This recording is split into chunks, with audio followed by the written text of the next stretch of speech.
أهلا بالجميع في حلقة جديدة من سلسلة كيف أعرف 202.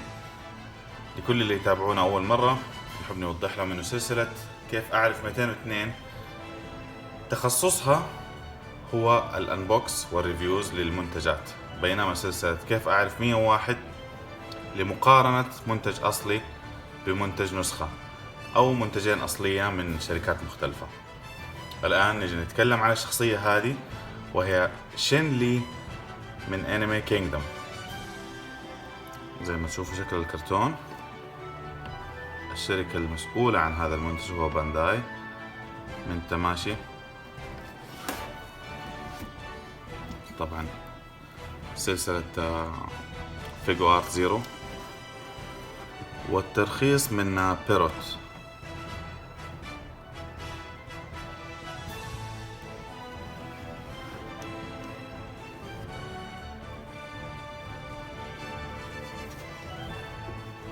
الانمي هذا بدأ في 2012 وما زال مستمر للآن، واصل الحلقة 81.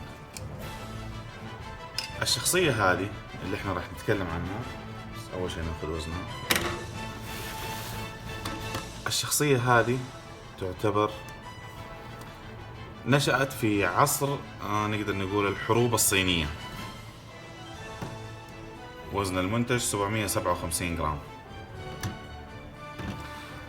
في العصر هذا نشأ على انه خادم او زي ما يقولوا عبد عند احد الحكام اللي عندهم سلطة. كان حلمه انه يصير جنرال كبير في الدولة. فالانمي يتكلم عن قصة طموحه. نشوف شكل المجسم.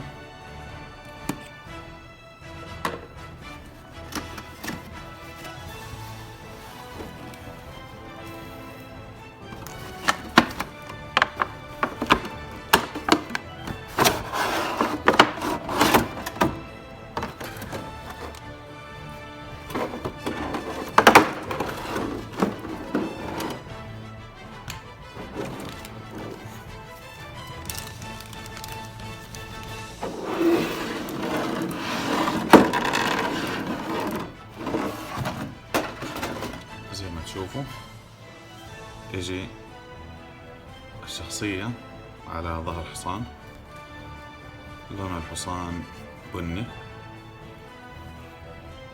نشوف شكل الحصان أول.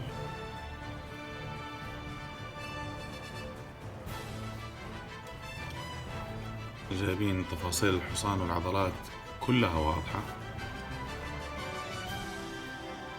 قوائم الديل.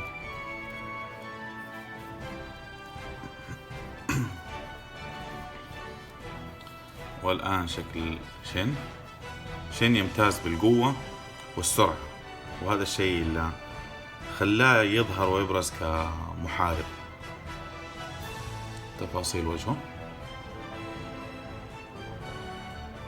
السيف ماسكه بيدين، يعني حتى ما هو محتاج انه يمسك الحصان، هذه تدل على الفروسية. الغمد فيه زي الجواهر.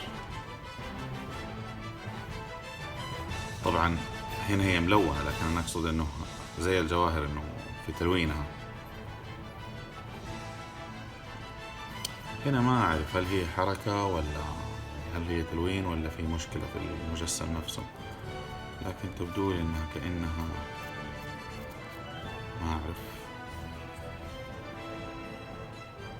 يمكن هو المفروض انه يكون كذا، لانه هنا حتى في تدرج الوان، الملابس لونها مختلف.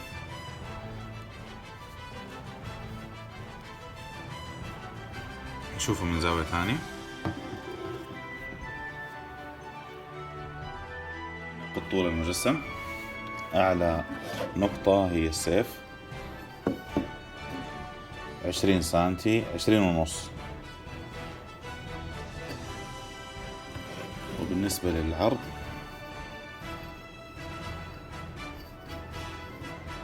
تقريبا 26 سنتي، حجمه ممتاز.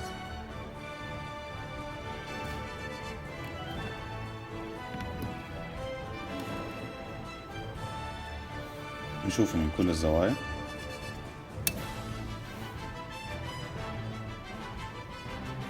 المنتج شكله فخم. إذا عجبكم تحصلوه في قسم منتجات كينغدم. شكرا على المتابعة.